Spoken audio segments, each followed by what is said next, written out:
Budget आ चुके हैं, केवल एक बजट बचा है जो आखिरी बजट आना है। पिछले 9 बजटों में अगर हम देखें तो हमारे किसानों के लिए कुछ नहीं सरकार कर पा रही है, और अगर किसानों के लिए कुछ किया होता तो अभी तक की डबल इंजन की सरकार में गांव की तस्वीर कुछ और होती। यही सरकार जो खाद नहीं दे पा रही है, ये सरकार समय पर बीज उपलब्ध नहीं करा पा रही है, यही सरकार बीजेपी की कीटनाशक दवाइयां नहीं दे पा रही है। अगर हमारे किसानों का नुकसान हो रहा है तो उसकी भी सरकार भरपाई नहीं कर पा रही है। किसानों को जहां मेहनत करके अपनी फसल तैयार करने का मौका मिलता है, वहीं 2 सींग वाले भी परेशान कर रहे हैं। हर खेत की रखवाली करनी पड़ रही है, और हमारे बड़े पैमाने पर बेरोजगारी है। 9 साल में इस सरकार ने नौजवानों को नौकरी रोजगार नहीं दिया।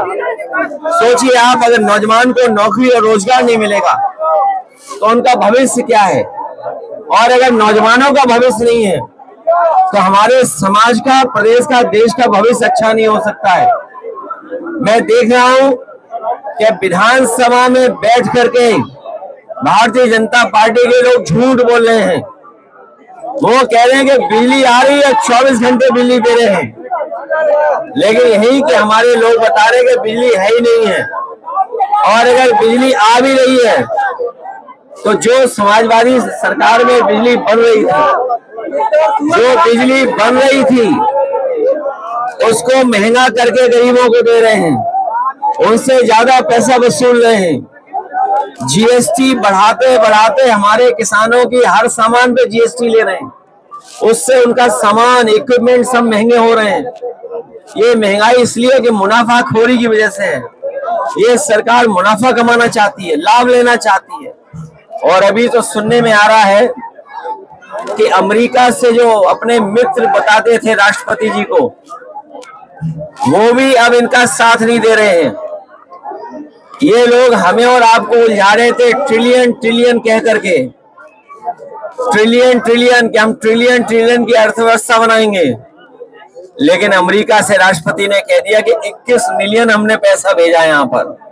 हमें आपको उलझा दिया ट्रिलियन में, और खुद 21 मिलियन पता नहीं कहां पहुंचा दिया है।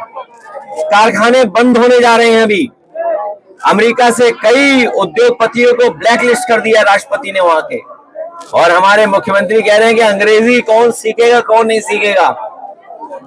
विदेश से कारोबार कर रहे हैं, और अगर कारोबार करना है विदेश से तो अंग्रेजी आना पड़ेगा, सीखना पड़ेगा, जानना पड़ेगा।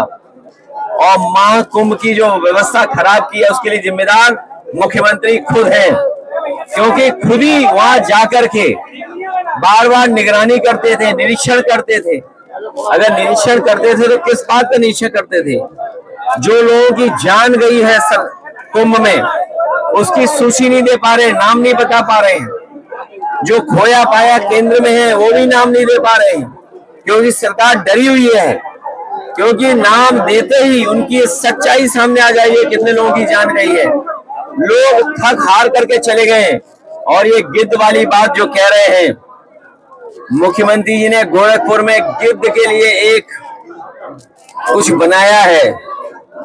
गोरखपुर वाले और हम लोग जानना चाहते हैं कि ये गिद्ध के लिए क्या बनवा लिया है गोरखपुर में आपने। गिद्ध का प्रजनन सेंटर बनाया है, और गिद्ध की बात कहकर के ये साबित कर दिया है। और आखिरकार गिद्ध को कहकर के किसको अपमानित कर रहे थे? क्या उनके परिवार के लोगों को, जो अपने परिवार के सदस्यों को ढूंढ रहे थे? एक बेटी अपनी माँ को ढूंढ रही थी, भाई को ढूंढ रहा था। लोग आकर के अपने घर वालों को ढूंढ रहे थे जो अभी तक नहीं मिले हैं। क्या ढूंढने वालों को सरकार गिद्ध बोल रही थी? और सबसे बड़ा सवाल है, ये जो सुअर का नाम ले रहे हैं, ये हम लोगों ने, किसी ने नहीं कहा कि पानी खराब है गंगा का।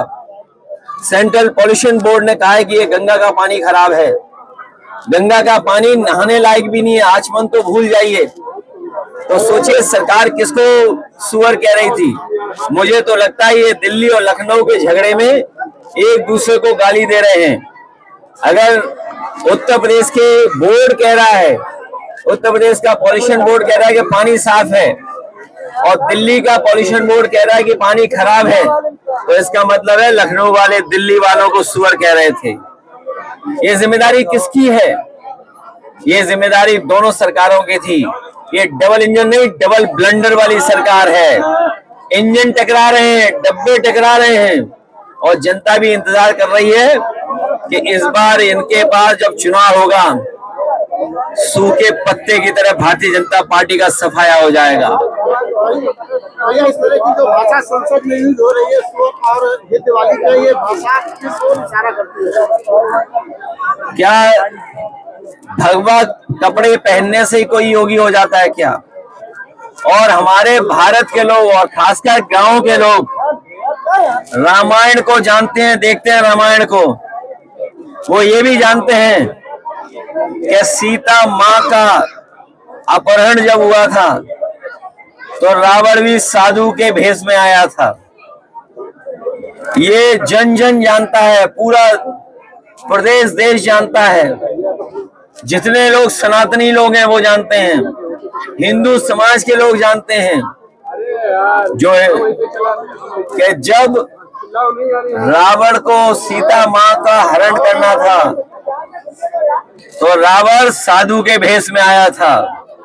इसलिए हमें और आपको सबको बहुत सावधान रहना पड़ेगा ऐसे लोगों से जिनका व्यवहार भाषा बहुत खराब हो गई है, अनडेमोक्रेटिक लैंग्वेज बोल रहे हैं, जो कह रहे हैं कि सोशलिज्म समाजवादी जानते ही नहीं है। ये एम्बुलेंस का काम, समाजवादी मतलब सबका साथ, समाजवादी मतलब सबको सम्मान,